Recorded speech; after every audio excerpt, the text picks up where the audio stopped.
Financial markets పై పట్టు సాధించాలనుకునే వాళ్ళు Revanth conduct చేసే వెబినార్ కోసం ఈ నెంబర్ కి కాల్ చేయండి. నమస్తే, వెల్కమ్ టు సుమన్ టీవీ. నేను విష్ణు. ప్రస్తుత పాటు సర్టిఫైడ్ ఫైనాన్షియల్ ప్లానర్ మాధవిరెడ్డి గారు ఉన్నారు. వారితో మాట్లాడదాం. నమస్తే మాధవిరెడ్డి గారు. నమస్తే అండి. మాధవిరెడ్డి గారు, మార్కెట్లోకి రకరకాల కొత్త ఎస్ఎంఈ ఐపీఓలు వచ్చేస్తున్నాయి. అంటే 1 కోటి 2 కోట్లు 3 కోట్లు టర్న్ ఓవర్లు ఉన్న కంపెనీలు కూడా ఎస్ఎంఈ ఐపీఓలు వచ్చేస్తున్నాయి. ఏంటి అసలు ఇలాంటి కంపెనీస్లో ఇన్వెస్ట్ చేయొచ్చు అంటారా?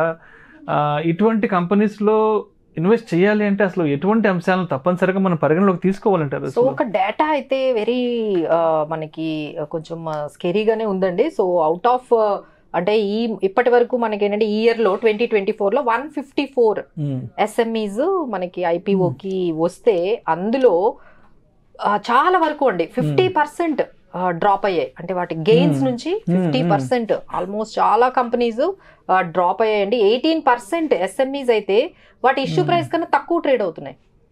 సో ఎవరైతే ఈ ఎస్ఎంఈలు ఈ షేర్స్ ని మీరు లిస్టింగ్ ద్వారా కొనుక్కున్న వాళ్ళు ఉన్నారు, ఎందుకంటే అందరికీ సబ్స్క్రిప్షన్ ఓవర్ సబ్స్క్రిప్షన్ వల్ల మీకు రావట్లేదు, అలాట్మెంట్ అవ్వట్లేదు. సో అలాట్మెంట్ అవ్వకపోయినా లిస్ట్ అయిన తర్వాత చేజ్ చేసి మరి ఈ ఎస్ఎంఈల్ని కొనుక్కుంటున్నారండి. సో దానివల్ల మీరు ఒకసారి ఇదైతే చూడండి. హాఫ్ ఆఫ్ ది ఎస్ఎంఈస్ అయితే loss their value since their debut వచ్చిన దగ్గర నుంచి. సో చాలా వరకు ఎస్ఎంఈస్ అయితే అన్ని 50% ఎస్ఎంఈస్ అయితే కొంచెం పెర్ఫార్మెన్స్ అయితే మనకి చూస్తూ ఉంటూ కనిపిస్తుందండి. వాళ్ళ లిస్టింగ్ గెయిన్స్ తగ్గిపోవడం కానీ, లేకపోతే 18% ఎస్ఎంఈస్ లిస్టింగ్ ప్రైజెస్ కన్నా తక్కువ ట్రేడ్ అవుతున్నాయి.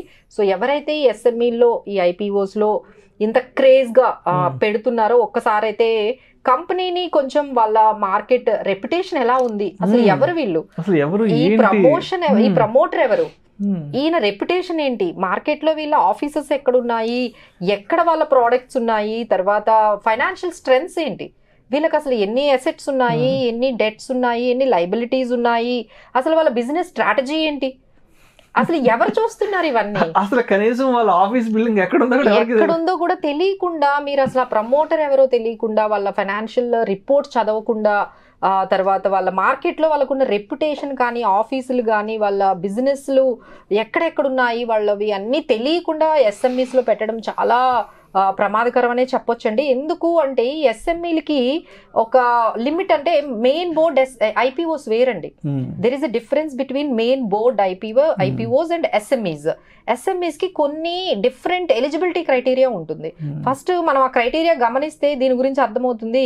3 crores ఉన్నా సరే ఒక ఎస్ఎంఈ రావచ్చండి పోస్ట్ ఇష్యూ తర్వాత. 3 crores ఈ రోజులో ఒక ఫ్లాట్, ఒక విల్లానే 6 crores ఉంటుంది, ఒక కారు. అలాంటిది ఒక ఎస్ఎంఈ 3 crores ఉన్నా రావచ్చు కదా మార్కెట్ లోకి. తర్వాత పోస్ట్ ఇష్యూ తర్వాత అంటే దానికి లిమిట్ ఒక 25 crores పెట్టారండి. అంటే పోస్ట్ ఇష్యూ తర్వాత 25 crores బిలో ఉన్న, అంటే 3 crore to 25 crores ఈ మధ్యలో ఉన్న ప్రతి కంపెనీ కూడా ఎస్ఎంఈ లాగా వాళ్ళు ట్రీట్ చేయడము, దానికి కొన్ని ఈజీ ప్రాసెస్, అంటే మెయిన్ బోర్డుకున్న ఐపీఓస్కున్న ప్రాసెస్ కాకుండా ఈ ఎస్ఎంఈస్ కి కొంచెం ఈజీగా, అంటే this is for employment generate చేయడం అనేది మంచి ఉద్దేశం అండి ఇది. ఎందుకంటే ఇలా చిన్న కంపెనీలు అన్ని తీసుకొస్తూ ఉంటే మార్కెట్ క్యాపిటలైజేషన్ వీళ్ళకి పెరగడము, నెమ్మదిగా ఈ ఎంప్లాయ్మెంట్ జనరేషన్ జరగడము, అలానే మ్యానుఫ్యాక్చరింగ్ కి వీళ్ళ జీడిపి గ్రోత్ కి కూడా వీళ్ళ కంట్రిబ్యూషన్ ఉండడము అనేది this is the main criteria why they have given this SMEs. మిగతా ఐపీఓస్ తో పోల్చుకుంటే ఎస్ఎంఈస్ కి ఎందుకు ఇంత లీనియంట్ గా ఎలిజిబిలిటీ క్రైటీరియా ఉంది అంటే they wanted them to participate. ఈ ఎవరైతే వాళ్ళకి మనీ కావాలో ఇలా ఇన్వెస్టర్స్ దగ్గరకు వచ్చి ఇలా ఇష్యూస్ ద్వారా మనీని వాళ్ళు పంప్ చేసుకుంటూ, ఫండ్ చేసుకుంటూ వాళ్ళు నెక్స్ట్ లెవెల్ బిజినెస్ డెవలప్ చేసుకుంటారని this is what they have invented అండి. బట్ మనం ఎవరైతే ఇన్వెస్టర్స్ ఎస్పెషల్లీ ఎస్ఎంఈస్ కొంటున్నారో కొంచెం బ్యాక్గ్రౌండ్ చెకింగ్ అయితే చేసుకోవాలండి. ఎందుకంటే ఇప్పుడు మళ్ళీ సెబీనే చెప్తుంది ఎస్ఎంఈస్ తో చాలా జాగ్రత్తగా ఉండాలని. వాళ్ళే పర్మిషన్ ఇస్తారు, వాళ్ళకి నెట్వర్త్ అసెట్స్ 1.5 crore ఉన్నా చాలా అంటున్నారు. సో ఇలాంటి లీనియన్స్ అంతా ఇచ్చి ఇప్పుడు మళ్ళీ మీరు ఎస్ఎంఈస్ దగ్గర జాగ్రత్తగా ఉండాలని సెబీనే కొంచెం చెప్పడం అనేది, జాగ్రత్తగా ఉండడం అనేది ఇంకా చూసుకోవాలండి.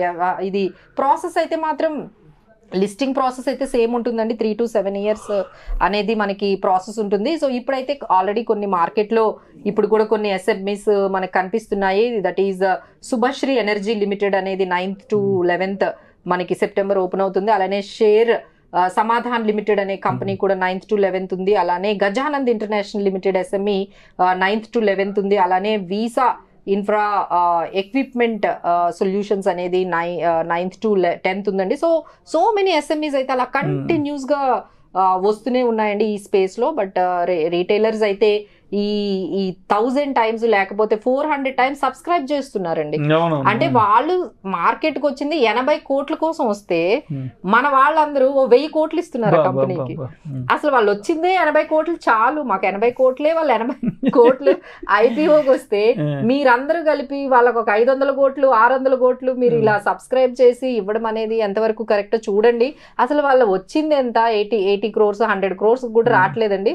మన సబ్స్క్రిప్షన్ ఏమో 1000 కోట్ల వరకు చేసేస్తున్నారు. వచ్చిన ప్రతి SMEని కొంచెం ట్రాక్ చేస్తూ ఉన్నారు. సో ఇది కొంచెం మార్కెట్ ఇప్పుడు ఇలాంటి బుల్ రన్ లో ఉండేటప్పుడు డెఫినెట్లీ వీ కెన్ సీ అండి. ఎప్పుడైతే ఈ మార్కెట్లో ఈ కొంచెం అగైన్ ఇలాంటి నెగిటివ్ న్యూస్ వచ్చిందంటే ఇవన్నీ కూడా మళ్ళీ పడిపోయే అవకాశాలు ఉంటాయి, కరెక్ట్ అయ్యే అవకాశాలు ఉంటాయి. కొంచెం చాలా జాగ్రత్తగా దీంట్లో కొంచెం వెనకాల కొంచెం బ్యాక్గ్రౌండ్ చెకింగ్ అయితే చేసుకోవాలండి. ఎవరు ఆ ప్రమోటర్ హోల్డింగ్ ఎక్కడ ఉంది, తర్వాత వాళ్ళ ఎసెట్స్ ఎలా ఉన్నాయి, లయబిలిటీస్ ఎలా ఉన్నాయి, వాళ్ళ బిజినెసెస్ ఎలా ఉన్నాయి, ఒక్కసారి మీరు మొత్తం థియరిటికల్ గా చెకింగ్ చేసిన తర్వాతనే ఈ IPOs తీసుకుంటే బాగుంటుందండి. Thank you so much Madhureddy గారు. Thank you.